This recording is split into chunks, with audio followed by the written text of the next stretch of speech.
communicable diseases. Communicable disease means the disease that can be passed on from one person to another. ऐसी बीमारियां जो एक person से दूसरे पर्सन को पास ऑन हो सके, ट्रांसफ़र हो सके, such kind of disease is known as communicable disease. Communicable diseases are spread by microbes or germs called bacteria, protozoa and viruses. Communicable diseases जो होते हैं मीन्स ऐसे डिजीज़ जो कम्युनिकेट हो सकते हैं, एक पर्सन से दूसरे पर्सन में ट्रांसफ़र हो सकते हैं, ऐसी बीमारियां स्प्रेड बाई फैलती हैं माइक्रोब्स के through. Microbes means micro organisms. Micro means very tiny, organisms means living things. तो ऐसे लिविंग थिंग्स जो बहुत ही छोटे होते हैं which we can not see with our naked eyes, only we can see them with electronic और compound microscope. Such kind of microscope is used to see them, and microbes which are very harmful to us, which causes diseases, they are called germs. ऐसे tiny organisms, ऐसे microbes जो disease spread करते हैं उनको क्या कहते हैं? Germs कहते हैं. ये क्या क्या हो सकते हैं? Bacteria, protozoa and viruses. These are microbes or germs. These germs spread through coughing, spitting or sneezing. ये जो कीटाणु होते हैं, जो जर्म्स होते हैं, जो डिजीज काजिंग माइक्रोब्स होते हैं, ये कैसे फैलाए जा सकते हैं? कैसे फैलते हैं? कफिंग के द्वारा, कफ खांसी के द्वारा, स्पिटिंग के द्वारा. थूक कर कहीं भी थूक दीजिए, थूक देने से क्या होता है? जो मुंह के जर्म्स हैं, कीटाणु हैं, वो रोड पर चले जाते हैं, ठीक है, या जहाँ स्पिटिंग करते हैं वहाँ चले जाते हैं. स्नीजिंग, छींकने से भी ये जो जर्म्स होते हैं वो हमारे आसपास फैल जाते हैं. Germs enter the body of a person through the nose. ये जो कीटाणु होते हैं, जो जर्म्स होते हैं, जिनको हम माइक्रोब्स भी कहते हैं, डिजीज काजिंग माइक्रोब्स कहते हैं, दे इंटर इन आवर बॉडी. वो हमारे बॉडी में किस तरह से इंटर करते हैं? किसी भी पर्सन, किसी भी व्यक्ति, किसी भी बच्चे की बॉडी में ये कैसे इंटर करते हैं? थ्रू द नोज, नाक के थ्रू. कैसे नाक के थ्रू? जब हम ब्रेथ इन करते हैं या इंस्पिरेशन करते हैं. इंस्पिरेशन मीन्स सांस को अंदर लेना. तो जब सांस को हम अंदर लेते हैं नोज के थ्रू, तो ये जो जर्म्स होते हैं, जिनको हम बैक्टीरिया कहते हैं, प्रोटोजोन्स, जो वायरस जो एयर में फैले हुए हैं, जो छींकने से एयर में फैल जाते हैं, स्पिटिंग या कफिंग करने से, ये हमारे नाक या माउथ, मुंह के थ्रू, या फिर कंटामिनेटेड फूड. भाई जब खाते समय हम छींक रहे हैं या कहीं छींक रहे हैं, सामने खाना है, तो छींकने से, स्नीजिंग करने से या कफिंग खांसने से क्या होगा? ये जो जर्म्स हैं वो फूड पर आकर के लग जाते हैं, या कहीं पानी है तो पानी पर आकर लग जाते हैं. मतलब जो भी कंटामिनेटेड फूड हैं, जो भी कंटामिनेटेड वाटर हैं, इन सब पे जब ये जर्म्स आ जाते हैं तो ये कैसे भी करके हमारे बॉडी में अगर इंटर्ड हो जाते हैं तो हम बीमारियों से या डिजीज से क्या हो जाते हैं? इन्फेक्टेड हो जाते हैं. They can also enter the body through cuts in the skin. ये जो जर्म्स होते हैं, चाहे वो बैक्टीरिया हो, प्रोटोजोन्स हो, वायरसेस हो, these are the tiny organisms, these are the germs which can enter through cuts in skin.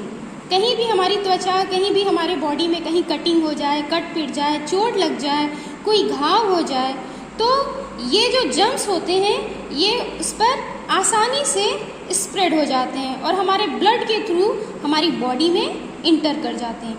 इनके इंटर करने से, इन जर्म्स के इंटर करने से बीमारियां हमारे बॉडी में अटैक करती हैं. Now see, some diseases has given which happen through these different kinds of germs or microorganisms like bacteria. Bacteria cause diseases. Bacteria से होने वाले कौन कौन सी diseases हैं? जैसे प्लेग, ट्यूबरकुलोसिस. ट्यूबरकुलोसिस को टीबी भी कहते हैं, ठीक है ना. छोटे बच्चों को इसका टीका, वैक्सीन भी लगाया जाता है, ठीक है. Tuberculosis, typhoid, pneumonia and meningitis, दिमागी बुखार जिसको कहते हैं. ये जो सारे डिजीजेज हैं, इसके क्या काज है? बैक्टीरिया। ये बैक्टीरिया के अटैक के थ्रू होता है, ये बैक्टीरियल डिजीज है। Okay. Protozoa, protozoa cause diseases like malaria and amoebic dysentery. Protozoa के कारण कौन सी बीमारियां होती हैं? मलेरिया होता है, अमेबिक डिसेंट्री होता है जिसको हम पेचिस भी कहते हैं, ठीक है ना। ये प्रोटोजोन्स होते हैं। जैसे मलेरिया डिजीज़ की बात करें तो मलेरिया डिजीज़ में क्या होता है? जो फीमेल एनाफिलीज मॉस्क्यूटो होती है उसके स्लाइवा में एक प्रोटोजोन पाया जाता है जिसको प्लाज्मोडियम विवेक्स कहते हैं। ये प्लाज्मोडियम विवेक्स उसके लार में यानी स्लाइवा में होता है और जब ये फीमेल एनाफिलीज किसी स्वस्थ आदमी को, किसी हेल्दी आदमी को काटती है तो ये जो प्रोटोजोन है प्लाज्मोडियम उसके ब्लड में इंजेक्ट कर देती है और इस तरह से वो प्लाज्मोडियम जो है उसके बॉडी में इंटर कर जाता है और उस व्यक्ति को डिजीज़ या मलेरिया डिजीज़ हो जाता है। ऐसे ही अमेबिक डिसेंट्री है, ठीक है, ये भी प्रोटोजोआ से होने वाला डिजीज़ होता है। You see here the picture has given there are the different kinds of microbes. ये डिफरेंट काइंड्स ऑफ माइक्रोब्स हैं। लुक हियर लाइक प्रोटोजोन्स हैं। फंगी आप ये देख रहे हैं, ये जो फंगी है, ठीक है, इसको राइजोपस भी कहते हैं, इसको ब्रेड मोल्ड भी कहते हैं। ब्रेड को अगर कुछ दिन तक खासकर बरसात के दिनों में अगर ऐसे रख दीजिए तो ब्रेड के ऊपर जो है कुछ ब्लैक कलर के स्पॉट्स आ जाते हैं। ये जो ब्लैक कलर के स्पॉट्स होते हैं वो यही फंगी ही होता है, राइजोपस होता है, जो ग्रो करके स्पॉट्स के फॉर्म में अपीयर्स हो जाते हैं। Bacteria have different shapes. Bacteria के डिफरेंट शेप होते हैं। कुछ ऐसे बैक्टीरिया होते हैं जो लॉन्ग रॉड लाइक होते हैं। जो रॉड लाइक बैक्टीरिया होते हैं बेटा उनको बैसिलस कहते हैं। ओके। और कुछ ऐसे होते हैं जो राउंडेड शेप में होते हैं, गोल होते हैं। जो राउंडेड शेप में होते हैं, गोल होते हैं, उनको कॉक्साई कहते हैं। कुछ ऐसे होते हैं कि कॉमा टाइप के होते हैं या रिंग जैसे होते हैं, उनको स्पायरल बैक्टीरिया कहते हैं। तो ये there are the different kinds of bacterias. Virus जो है एयर में भी फैले होते हैं। ओके।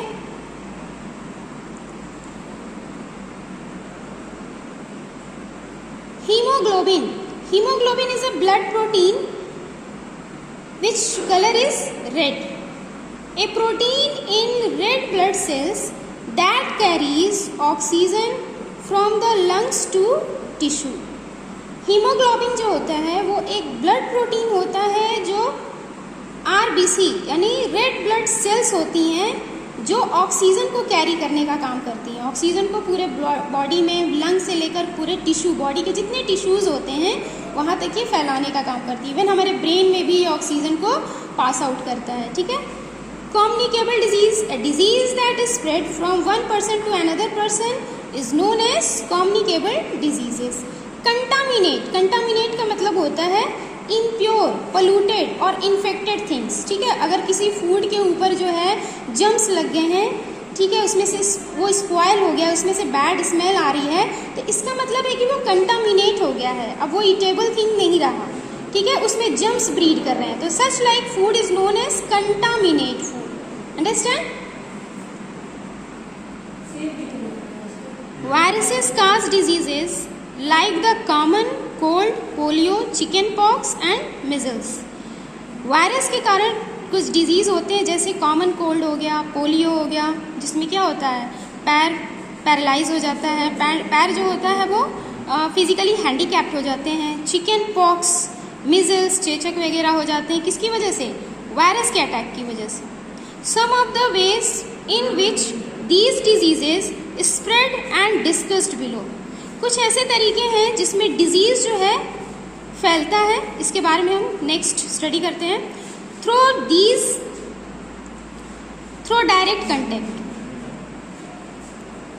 कंटेक्ट के थ्रू भी कुछ डिजीज़ जो है स्प्रेड होते हैं। Many diseases like the common cold, chickenpox, measles, ringworms, cough and chickenpox, measles, ringworms, whooping cough and scarlet fever spread through direct contact either through clothing or other article used by the sick person. किसी भी बीमार व्यक्ति द्वारा जो कपड़े use किए जाते हैं या खाने पीने का सामान जो यूज़ किया जाता है, अगर वो कोई हेल्दी पर्सन यूज़ करेगा तो they may be also infected by such kind of diseases.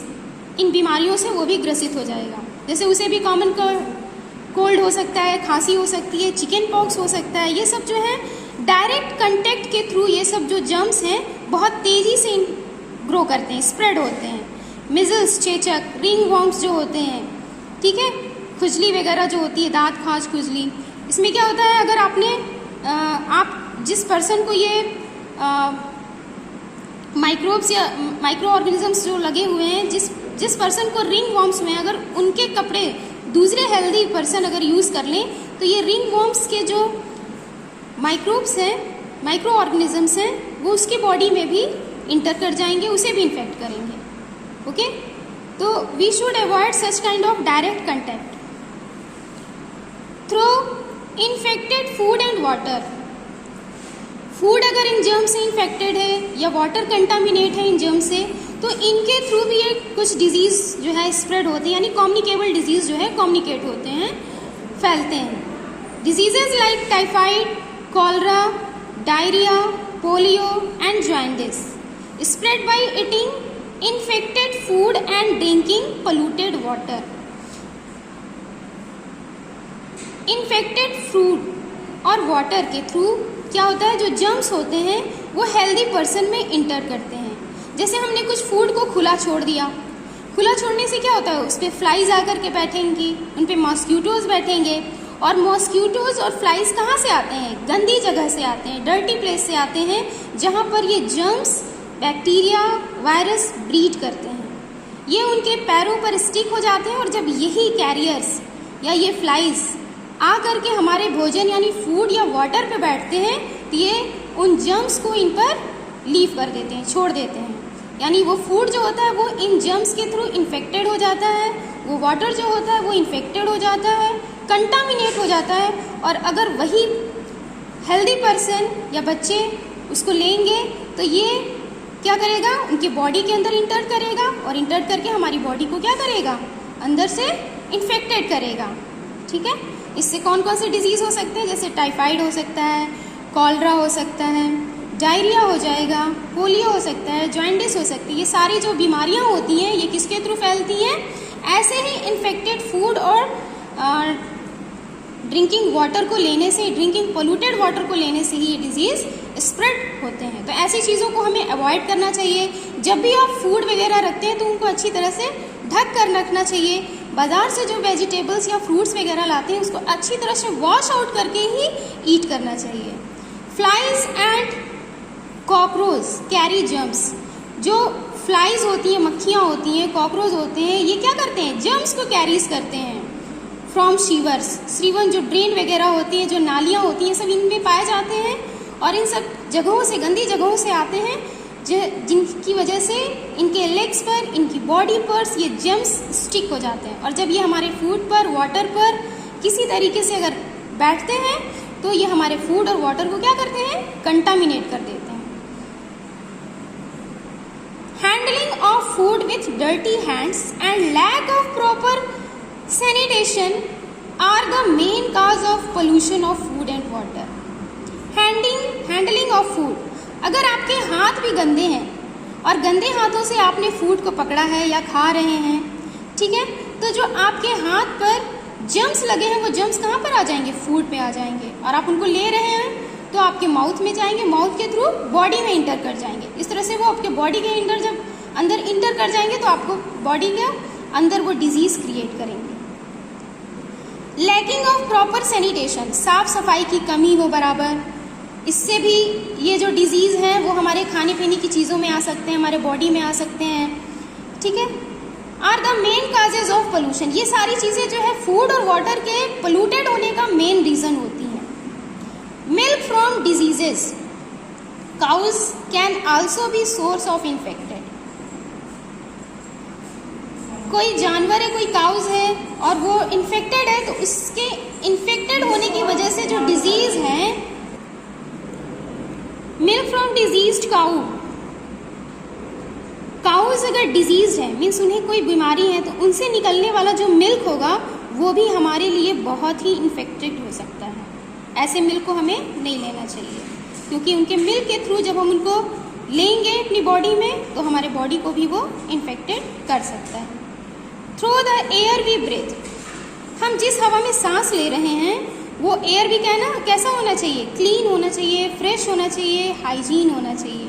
But it will be contaminated, it can be also infected our body.